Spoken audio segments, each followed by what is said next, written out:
もし自分の親があなたを殺したいと思っていたらどうしますか？遡ることおよそ39年前の1983年5月19日、アメリカ・オレゴン州、街灯一つない夜の田舎道を1台の車が走っていました。車内には3人の子供たちとその母親ダイアン・ダウンズの姿が。彼女たちは人気ロックバンドの軽快な曲に体を揺らしながら家族水入らずのドライブを楽しんでいました。そうやってしばらく走ったところでダイアンは車を路肩に寄せて停車。ちょっと待っててね。子供たちにそう告げて車を降りるとトランクを開け、何やらゴソゴソと作業を始めたんです。こんな暗いところに車を止めてママは何してるのかな？子供たちは彼女の行動を不思議に思っていました。そしてしばらくすると作業を終えたダイアンが子供たちの待つ後部座席のドアを開けます。その瞬間、子供たちの表情は一瞬にして凍りつきました。なぜならドアを開けたダイアンが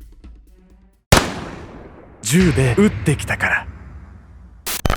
幼い我が子に銃口を向けた母ダイアン・ダウンズ。彼女はなぜ子供たちに向けて発砲してしまったのか。彼女の不可解な行為を追う中で明らかとなったのは自分本位の身勝手な動機だったんです。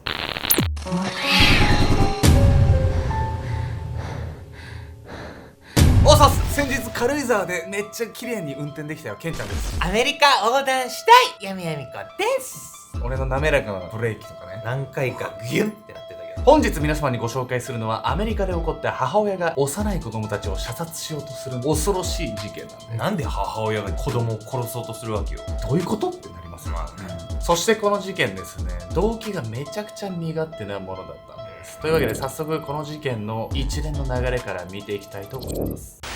親子を襲ったカージャック。遡ることおよそ39年前の1983年5月19日、舞台はアメリカ・オレゴン州。町の救急病院の前で1台の車が何度もクラクションを鳴らし、必死に何かを訴えていました。どうかなさいましたか？駆けつけた看護師が話しかけると、運転席から顔を出したのは金髪ショートヘアの女性。彼女は慌てた様子で看護師にこう言いました。子供たちが撃たれたの。女性の名前はダイアン・ダウンズ。3人の子供を育てるシングルマザーでした。この時彼女も左腕を撃たれていたんですが、幸いにも軽傷だったんです。ダイアンの話を聞いた看護師が急いで後部座席を覗くと、そこには血を流した3人の子供たちが。8歳の長女クリスティと3歳の末っ子ダニーはかろうじて息があったんですが、7歳の次女シェリルはすでに息をしていません。一刻を争う事態に子供たちはすぐさま処置室に運ばれました。一方、母親のダイアンは警察の事情聴取を受けることに。一体何があったんですか？そう尋ねる警察官に向かい、ダイアンは力なく答えます。カージャックに襲われたんです。今回はさ、母親が子供たちを射殺しようとしたってあんた言ってたでしょ。カージャックって車の乗っ取りよね。そうなんです。ダイアンはね、嘘をついてるんです。そしてこのダイアン、事件についてどう語ったのか、早速見ていきたいと思います。ダイアンの話によれば、彼女は家族の夜道を走っている最中、一人の男が道端で手を振っているのに気がつき、車を止めたといいます。どうしたんですか？車を降りたダイアンがそう尋ねると、男は豹変。車をよこせと脅してきたというんです。突然のことに戸惑いながらも、冗談じゃないわと車に戻ろうとしたダイアンでしたが、男はダイアンを突き飛ばし、彼女は転倒。そしてなんと男は後部座席にいる子供たちを銃で撃ったというんです。さらに男はダイアンにも発砲。銃弾は彼女の左腕に当たりました。その後ダイアンは無我夢中で男を突き飛ばし、車を急発進。大急ぎで病院へ駆けつけたといいます。そんな凶悪な犯人を野放しにしておくわけにはいかない。ダイアンの証言を受け、警察はすぐさま総力を挙げて捜査に乗り出します。めちゃくちゃ話作り込んでんじゃない、かなり用意周到ですよね。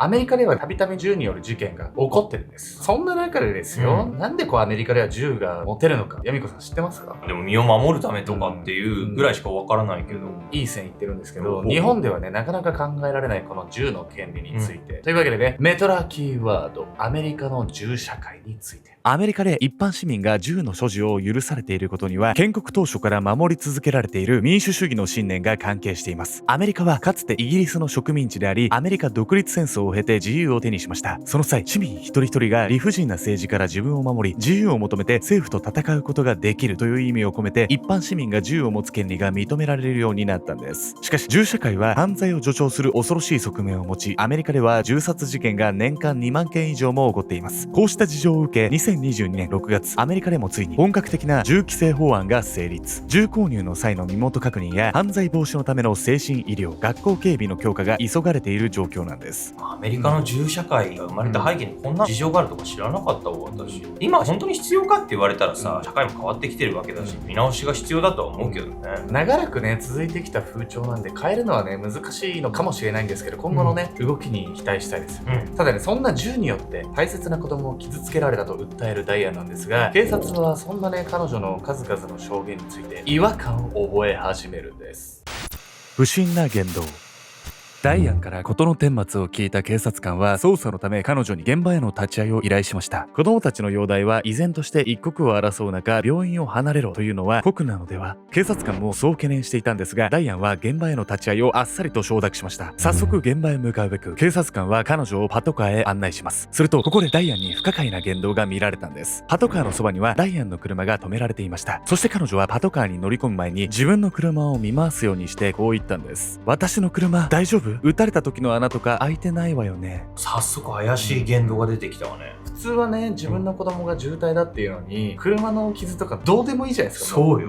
我が子が生死をさまよっているにもかかわらず、自分の車の心配をする母親。その様子を見た警察官はダイアンに小さな違和感を覚えるんです。さらにその後の現場検証を経て、その違和感はより強いものになっていきました。ダイアンが案内した現場は藪に囲まれた人気のない田舎道。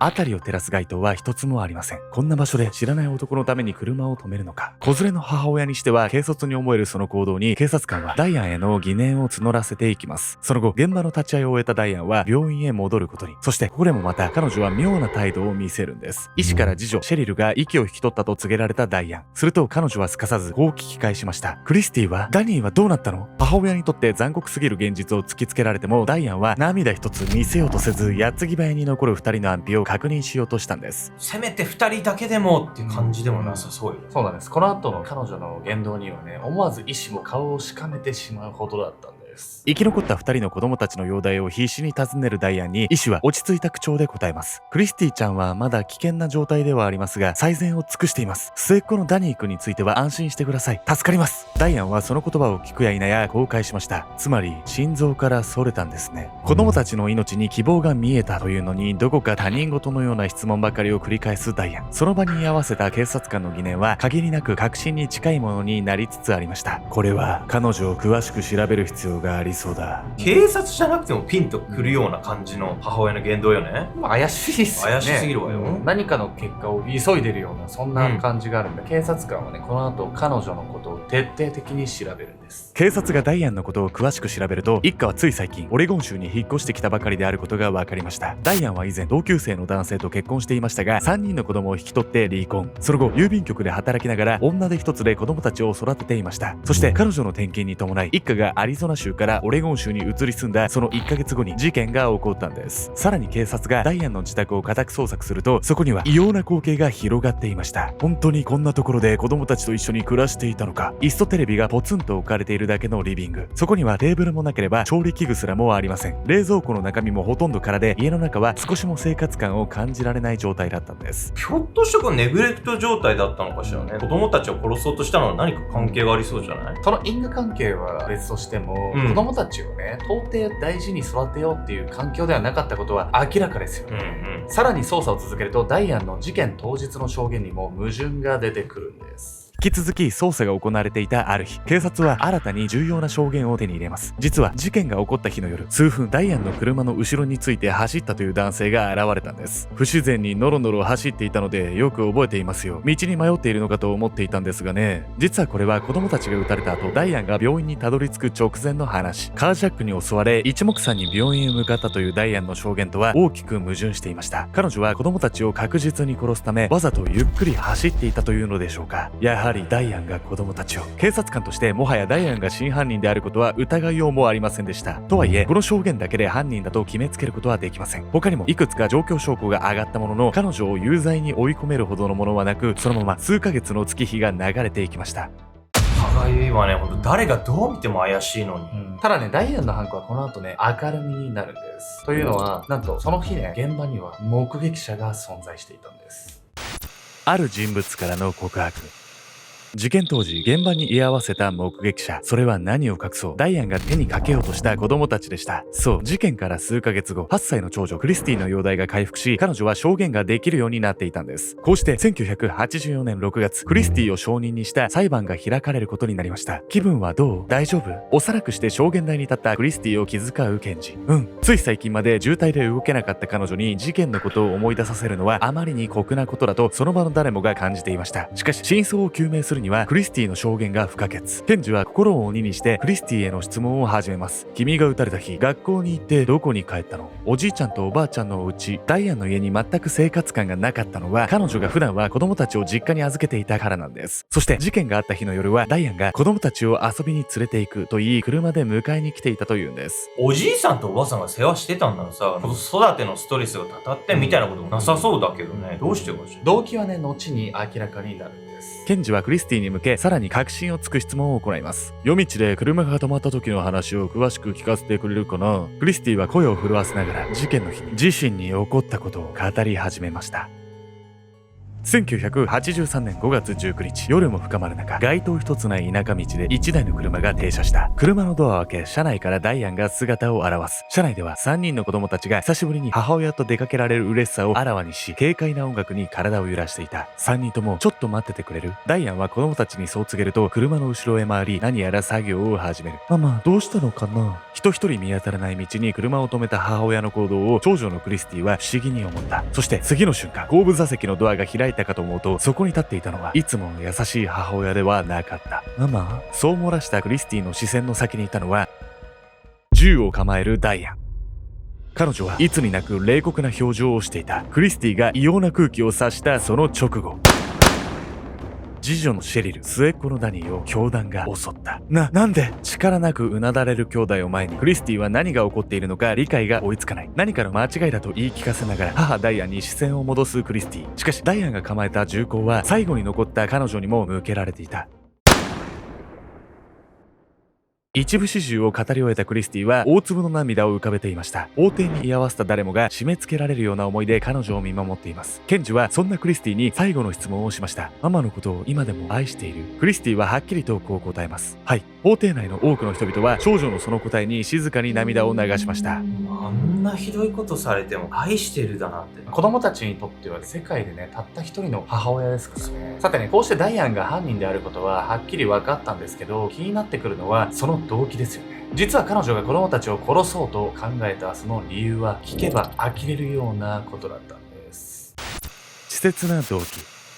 ダイアンはなぜ自分の子供を殺そうとしたのか。実は警察は捜査を進める中でその動機も突き止めていました。ダイアンの自宅を家宅捜索した際、警察はいくつか気になるものを見つけていたんです。その一つがテレビの上に飾られた写真。子供たちの写真が一枚も見当たらないにもかかわらず、そこにはダイアンとある一人の男性の写真が飾られていました。そしてもう一つが部屋に置かれていたダイアンの日記。警察官がその内容を覗いてみると、ほとんどが誰かに宛てた手紙のような文面で書かれていました。その全てが次のような一文から始まります。親愛なるニックへ。ニックって、警察官はこの名前に心当たりがありました。ダイアンの左肩には同じ名前のタトゥーが彫られていたんです。もしかして元旦那とかってこと？元旦那だったらまだね、マシな状況だったのかもしれないんですけど、このニックという男性とね、ダイアンの関係はそこまでクリーンなものではなかったんです。ニックという男性の正体は、ダイアンがアリゾナ州の郵便局に勤めていた頃の同僚でした。そして二人は不倫関係にあったんです。